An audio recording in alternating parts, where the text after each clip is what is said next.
Vamos em frente, camaradas. Vamos falar aí o seguinte, ó. Esse mês de abril está sendo chamado aí pelos movimentos, particularmente pelo MST, né? Foi apelidado de o Abril Vermelho, que é para relembrar o massacre de Eldorado dos Carajás, né? Que ocorreu foi nos anos 90, né? Uhum. Então, em protesto a isso, o MST faz toda uma agenda de mobilizações ao longo do mês, né, que envolvem atos, manifestações, ocupação de terras, ocupações de prédios aí públicos, né? A gente teve exemplo, por exemplo, teve o exemplo do Alagoas, né, em que eles ocuparam a sede do INCRA no estado de Alagoas e mais muitas outras ocupações aí feitas pelo Sem Terra, né? E então a gente está vendo aí que é um momento muito importante de luta, né, Márcio? É isso mesmo. Só uma referência aí, né, que é o Estadão, ele chegou e colocou O Estado que de São Paulo, né? o Estado de São Paulo, ele fez um editorial falando o exército de Stedley está de volta, né? E isso aqui é uma referência interessante, porque na época do golpe contra Dilma, o Lula sugeriu que o exército de Stedley tomasse as ruas contra o impeachment. E naquela época a burguesia caiu matando, né? Detonando. E se tivesse ouvido o Lula naquele período, e o exército do Stedley, não só do Stedley, mas o exército da CUT, de todos os movimentos sociais, estivesse nas ruas permanente, a Dilma não tinha caído, né? E dessa vez, os sem terras querem ocupar, né? Precisa de um incentivo, precisa de uma injeção aí, que assim, precisa apenas que a coordenação fale, vamos ocupar, porque os sem terras querem ocupar. Se eles ficam sabendo de uma área que pode ser ocupada, eles se reúnem e ocupam. Eu fui no assentamento aqui de Sem Terra, aqui na capital paulista, né?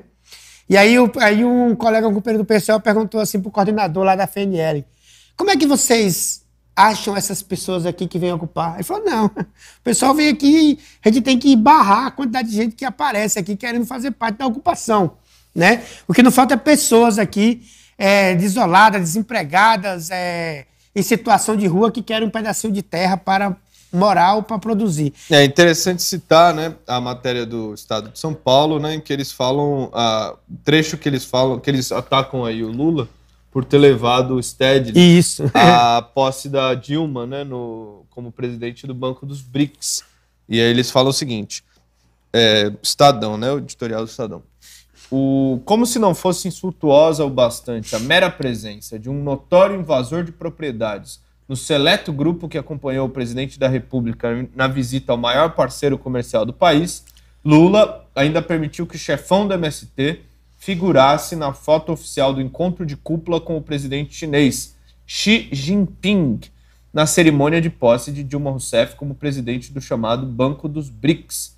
Lula também fez questão de mencionar a presença de Stedley na plateia, né, escandalizados aí com o fato de Stedley estar dentro do governo, né, e do MST estar dentro do governo em vários âmbitos, né? Não, e as acusações contra o Stedley são as mesmas de sempre, né? Que ocupam, são baderneiros, são desrespeitosos da Constituição, né? O que isso aí é apenas o PIG, né? O Partido da Imprensa Golpista é contra que os trabalhadores tenham uma vida, tenham um mínimo de dignidade, né? Para ter dignidade, a pessoa tem que ter aonde morar primeiramente e se o cara é um camponês, ele precisa ter terra onde plantar, né? Primeira coisa para ter a dignidade de um camponês é a terra para ele produzir o que ele desejar.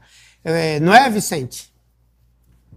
Não, o que eu acho gozado é o seguinte, assim, você junta assim, uma meia dúzia de gravatinhas, né, que financia, né, um deputado pelego para ficar lá apoiando assim, medidas que vão de encontro à população.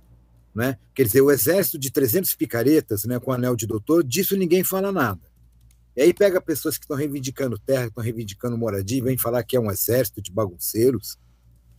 Quer dizer, quem é que escreve um artigo desse? Não é? Quer dizer, ele vai além, né, do nível do canalha. Não é?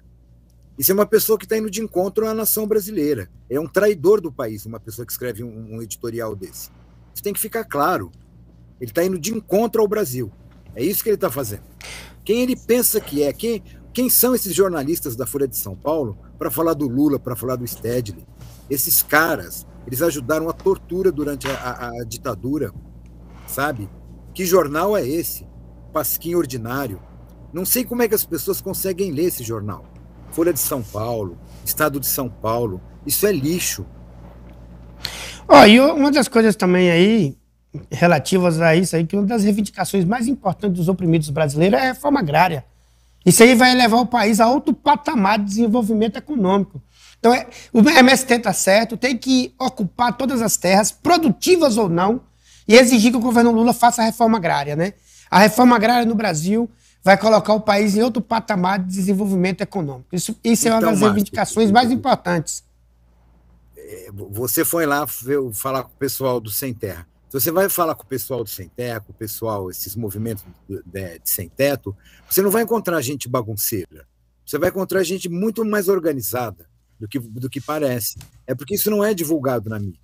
Eles tentam transformar esse pessoal em bagunceiro, badreiro, vagabundo. Vagabundo é a Folha de São Paulo. Vamos deixar isso claro, quem é vagabundo aqui nesse país, sabe? É verdade, isso mesmo.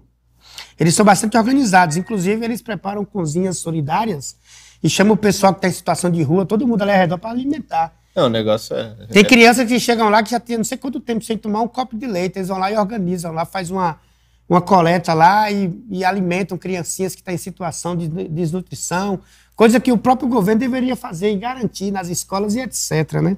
Coisa simples. É isso aí. É isso mesmo, os caras são vítimas do governo e eles ainda se organizam com uma questão de solidariedade. Isso esses caras não mostram, sabe? É revoltante, não é? É verdade. O cara que faz assim, o cara faz faculdade de jornalismo, não é? Com dinheiro público, na maioria das vezes. Com dinheiro do ICMS, que esses sem teto, sem terra, quando eles tomam uma pinga, quando eles compram um café, eles estão pagando. Aí esse bosta desse jornalista pega e escreve isso. É imoral isso daí, moçada. Que papo é esse? É isso aí. Eles atacam o MST aí numa tentativa de pressionar o governo a se afastar do sem terra e se aproximar dos latifundiários, né? E que mostra aí que é uma reação à própria mobilização do sem terra, né? O bom sinal é que eles estão com medo dos movimentos. Exatamente.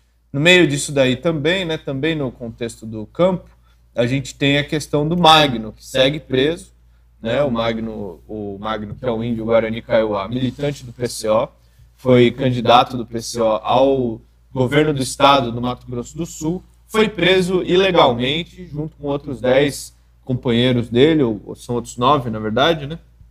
Companheiros dele, numa ação criminosa da polícia, né? A gente relatou já aqui várias vezes, né? A polícia botou o pessoal na viatura, falou que prendeu o Magno em flagrante numa manifestação, mas isso é mentira, porque ele não estava na manifestação. Prenderam o pessoal da manifestação, foram buscar o Magno em outro local, prenderam ele também. Depois eles entraram no acampamento dos índios, no terreno onde eles estavam se manifestando, tacaram fogo em tudo. Supostamente encontraram uma arma lá, que pode muito bem ter sido plantada, né? Disseram que era do pessoal lá e mantiveram eles em prisão preventiva porque a arma seria supostamente deles, mas que a gente não sabe, né? E agora um dos índios foi solto porque tinha a idade avançada, mas os restantes permanecem presos, né? Em meio a isso, nós mandamos aí um apelo, um ofício a dona Sônia Guajajara, que é a ministra dos Povos Indígenas, que não se pronunciou a respeito e não fez nada a respeito do caso ainda, né? Foi enviado um ofício para ela que está, não sei se está ainda, mas nos dias, ontem pelo menos, ela estava em Nova York, né? Estava lá em Nova York, e o ofício foi entregue a ela em Nova York para discutir essa questão, e também um apelo foi enviado ao TRF, né? Para que sejam libertados os índios que estão presos ilegalmente, né? E segue aí a situação, mas é preciso, claro, que não adianta nada esperar que o Tribunal Regional Federal, né, vá soltar o pessoal. É preciso fazer a campanha, é preciso pressionar, né? Porque isso daí é uma ação fascista aí da PM do PSDB lá do Mato Grosso do Sul, né, e deve ser denunciada e tudo mais, né, Márcio Roberto? Isso mesmo. Mesmo, e houveram uns 3 locais, em Mato Grosso do Sul, no Espírito Santo e outros estados aí. Houveram ontem acampamento de sem-teto em frente à sede dos INCRAS, né? Uhum. Isso aí é bem interessante. Que isso avance e que não seja um acampamento de frente à sede do INCRA também, mas principalmente que haja várias ocupações de terras aí, principalmente as produtivas. É isso aí. Não sei se o Vicente quer comentar, né, esse caso do Magno, que é um negócio escandaloso. Não, é aquela questão, né? Como o Lula acabou se elegendo assim, com uma série de acordos, de coalizões, ele acaba tendo que conviver com esse tipo de realidade. Mas vem cá, né? Esse ministério ele tem que começar a ser varrido desse lixo. Tem que tirar, assim, Sônia Guajajara, aí é tanta gente que você é Flávio Dino. Esse pessoal não está fazendo nada, eles só estão fazendo merda. Essa senhora não era para cuidar das questões indígenas, não é para ela ficar passeando nos Estados Unidos de cocar, fazendo propaganda de um índio que não existe no Brasil. O índio brasileiro é o Magno Souza. Por que não é ele que está lá nos Estados Unidos falando em nome do Brasil? Sabe? Isso é uma coisa, isso não tem cabimento. Sabe? O que essa senhora está fazendo? Né? O que ela está fazendo? Ela não é uma ministra das questões dos povos originários. Se você fala índio, ela vem em cima de você. Mas quando o índio vai preso, ela vai passear. Não, inclusive, Vicente, né? Ontem a gente estava discutindo essa questão aqui, e ontem seria o Dia do Índio, né? No calendário. Só que o pessoal mudou o nome. Agora não é mais Dia do Índio. Agora é Dia dos Povos Indígenas. Não pode mais falar Dia do Índio. Que isso aí serve? O povo indígena, o representante do povo indígena, que foi candidato a governador, vai preso. E a ministra dos povos indígenas está nos Estados Unidos, comendo pizza, comendo Big Mac. Que história é essa, moçada? É um negócio escandaloso. Meio esquisito. E o Silvio Almeida, ele não é o ministro dos direitos humanos? Ele que tinha que atuar também. Ou ele só vai passear no Carrefour? Quer dizer, isso é palhaçada.